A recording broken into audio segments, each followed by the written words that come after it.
Hello, നിങ്ങൾ കേട്ടുകൊണ്ടിരിക്കുന്നത് ascension നിങ്ങളിലേക്ക് എത്തിക്കുന്ന ഒരു വർഷം കൊണ്ട് വിശുദ്ധ ബൈബിൾ വായിച്ച് മനസ്സിലാക്കാൻ സഹായിക്കുന്ന ബൈബിൾ ഇൻ എ ഇയർ എന്ന മലയാളം പോഡ്കാസ്റ്റാണ്. ഞാൻ ഡാനിയലച്ചൻ. ഈ പോഡ്കാസ്റ്റിലൂടെ നാം ദൈവത്തിൻ്റെ സ്വരം വചനത്തിലൂടെ ശ്രവിക്കാനും ദൈവത്തിൻ്റെ കണ്ണുകളിലൂടെ നമ്മുടെ ജീവിതത്തെ നോക്കിക്കാണാനും പരിശ്രമിക്കുന്നു. The great adventure Bible time line എന്ന റീഡിംഗ് പ്ലാനിൻ്റെ സഹായത്തോടെയാണ് ഉൽപ്പത്തി മുതൽ വെളിപാട് വരെയുള്ള 73 പുസ്തകങ്ങളിലൂടെ മനുഷ്യരക്ഷയുടെ കഥ എങ്ങനെ ഒരു സംഭവമായി അവതരിപ്പിക്കപ്പെടുന്നുവെന്ന് മനസ്സിലാക്കാൻ ശ്രമിക്കുന്നത്. മാത്രമല്ല, ആ കഥയിൽ വായനക്കാരായ നമ്മളെങ്ങനെ ഉൾപ്പെട്ടിരിക്കുന്നുവെന്ന് തിരിച്ചറിയാനുള്ള ഒരു ശ്രമം കൂടിയാണിത്.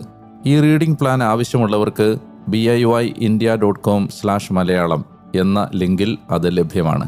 ഞാൻ വായിക്കുന്നത് POC മലയാളം ബൈബിളിൻ്റെ പരിഷ്കരിച്ച വിവർത്തനത്തിൽ നിന്നാണ്. ഇന്ന് 76-ാമത്തെ ദിവസം.